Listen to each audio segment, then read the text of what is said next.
रागादि संस्कारों से भरा हुआ अपनी आत्मा ही संसार है और कोई संसार नहीं, और कोई संसार नहीं। बाकी तो सब प्लेटफॉर्म है। हकीकत का संसार वो संस्कार ही संसार है। और वो संसार जिसको आपने आपका बनाने के लिए तनतोड़ प्रयत्न किया। आपका क्रोध को मजबूत करने के लिए आपने कितना प्रयास किया आप जानते हो। क्रोध मीन संसार, और उस क्रोध को मजबूत करने के लिए आपने कितना प्रयत्न किया, कितना इन्वेस्टमेंट इस क्रोध को आप मजबूत बनाने के लिए आपने किया है, आप जानते हो? नहीं जानते। लेकिन शास्त्र में लिखा है कि एक क्रोध का संस्कार को मजबूत करने के लिए हमने अपना पुण्य, अपनी शक्ति, अपनी समझ और अपना स्वास्थ्य, सब क्रोध को मजबूत करने के लिए हमने डाल दिया, अपना पुण्य डाला। दुनिया में आपका क्रोध बर्दाश्त हो गया क्योंकि आपका पुण्य था, इसलिए बर्दाश्त हो गया। बाकी कौन आपका क्रोध को सहन करते? कौन? मुझे बताओ। लात मारने के बाद भी कुत्ता आपका पैर चाटता है, वो कुत्ता तो बेवकूफ है इसलिए चाटता है। लेकिन आप आपकी पत्नी को लात मारते हो, फिर भी आपकी पत्नी आपका पैर दबा रही है, किस लिए? आपका पुण्य है। हाँ, इसलिए गुस्सा चल गया। गुस्सा को मजबूत करने के लिए पुण्य का उपयोग, गुस्सा को मजबूत करने के लिए समझ का उपयोग। मैं गुस्सा नहीं करूंगा तो लोग मेरा कहां सुनेंगे, और ये मिथ्या समझ का उपयोग। गुस्सा को मजबूत करने के लिए आपकी शक्ति का उपयोग। हाँ, जोर से चिल्लाना पड़ता है, बराबर। गुस्सा आते है तो धीरे धीरे बोलते हो, तू क्यों ऐसा करती है। हाँ, शांति से बात। हाँ, नहीं, हाँ, फुल वॉल्यूम। मैं कहता हूं, बहुत बार कहता हूं कि आपको गाली देनी है ना, देना, लेकिन शांति से देना।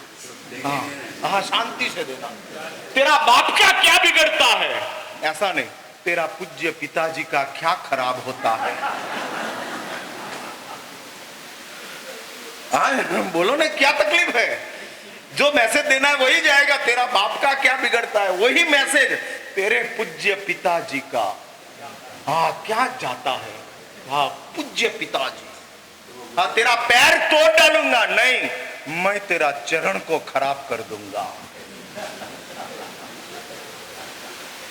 आप जितनी भी गाली लाओ उसका मैं ट्रांसलेशन करके देता हूं। पुस्तक बनाना है उसका, ऐसा गालियों को कैसे शांति से देना, पुस्तक का नाम ही रख दे अपन। हाँ, कि वापस मुझे कहने लग गए दिमाग शांत रख दो।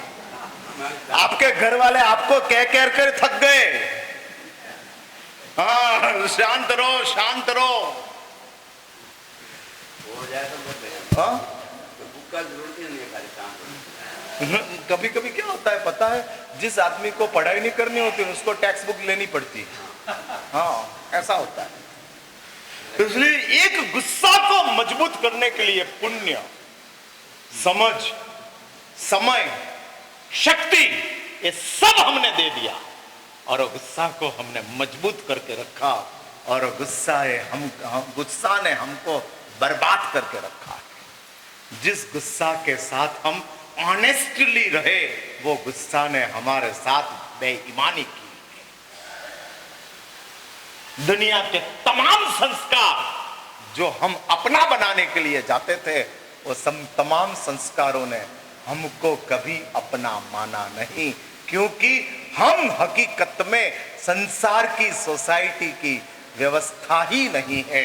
हम हकीकत में सिद्ध भगवंतों की सोसाइटी के मेंबर हैं, संसार की सोसाइटी के नहीं। हमको मिला हुआ जो आत्म तत्व है, वो आत्म तत्व सिद्ध भगवंतों के साथ में बैठने वाला है। हाँ, सिद्ध भगवंतों के साथ बैठने वाला है। और इसलिए क्रोध का संस्कार कहता है ये तो अपना नहीं है, अभी अपना बनकर आया है, लेकिन इसके ऊपर एतबार मत करो, ऐसा क्रोध का संस्कार कहता है। हाँ, आपने बनाया हुआ तमाम संस्कार आपको अपना नहीं मानते हैं। कान खोल के सुन लीजिए। हाँ, क्रोध आपको अपना नहीं मानते, अहंकार आपको अपना नहीं मानते हैं, वासना आपको अपनी नहीं मानते हैं, क्योंकि उनको पता है ये तो आज नहीं तो कल, इस भव में नहीं तो अगले भव में, अनंत काल में वो हम सबको छोड़कर सिद्ध भगवंतों के साथ बैठने वाला है।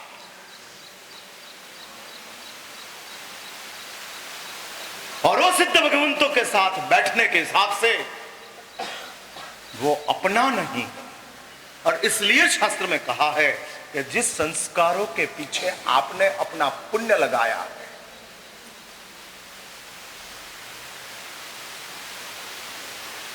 हाँ, जो पुण्य लगा के बैठे हो, जिस पुण्य को प्राप्त करने के लिए धर्म किया था, वो पुण्य आपने संस्कारों में डाइवर्ट किया, और वो संस्कार आज आपका बनकर नहीं रहा है।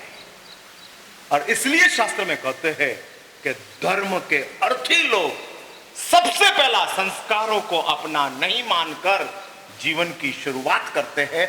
और वो संस्कारों को जो अपना नहीं मानते हैं, वो आत्माएं 21 गुणों से युक्त होती है। और वो 21 गुणों के साथ जब वो आत्मा आगे बढ़ती है, तब उसके अंतरात्मा में धर्म का विकास शुरू होता है और सिद्धशिला तक वो पहुंच सकते हैं। अभी ये 21 कौन से गुण हैं, वो वापस चौमासा में पधारेंगे तब बात करेंगे। आज मैं इधर ही रुकता हूँ। वितराग नमः।